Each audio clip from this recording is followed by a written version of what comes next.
Hi everybody, this is Mrs. Hopley. Today we're going to be practicing the equal groups strategy for division. So the first problem on your independent work, number 1, because we want to set up our paper neat and tidy, is 52 divided by 4.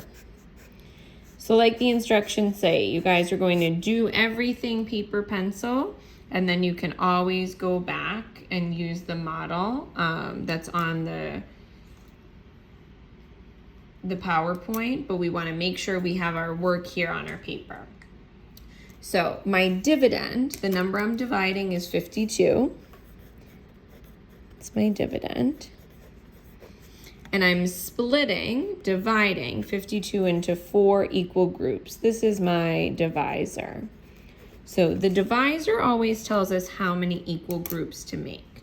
So I'm gonna go ahead and draw 4 equal groups. So I like to do rectangles because they're a little bit neater and tidier to work in instead of circles.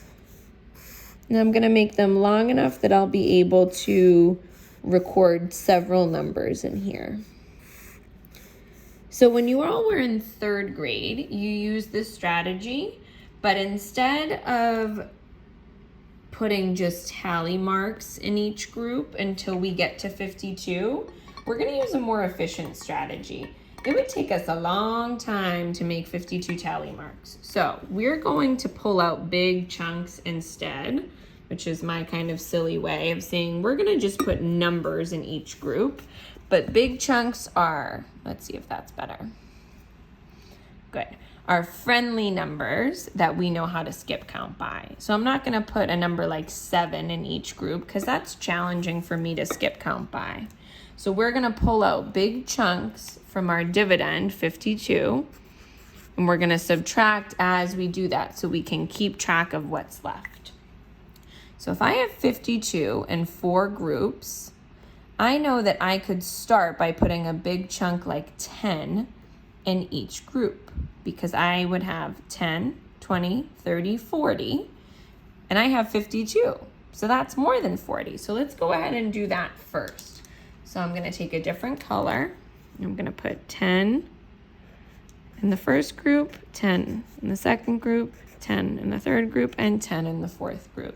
So that's my big chunk. But I didn't just put 10 in. I'm not going to subtract 10. I need to subtract the total for that round, which was 10, 20, 30, 40. So I'm going to go ahead and subtract 40 from my dividend. That means I have 12 pieces left. All right. Now I have 12 as my new dividend and still 4 groups. Let's see. I know I could do 2 in each group, because 2, 4, 6, 8. Let's go ahead and do 2. So I'm going to put 2, 4, 6, 8. And again, I subtract my total. I'm not just going to subtract 2 because I did 2 4 times, which is 8. And that leaves me with 4. What do you know? 4 left, 4 groups. That means I can put 1 in each group. 1, 2, 3, 4 all together. That means I subtract 4.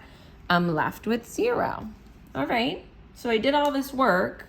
My dividend's gone. How do I find my answer? You need to add up what's in one group. If I add what's in every group, that's going to give me my dividend. That's going to give me my total. So you just add what's in one group. These are called partial quotients. I hope you guys remember the word partial, part of the quotient. So I'm going to add what's in each group. And look, if you stacked your numbers neat and tidy, you won't have to rewrite them. That gives me 13 as an answer. So 52 divided by 4 is 13. All right, good luck, everybody.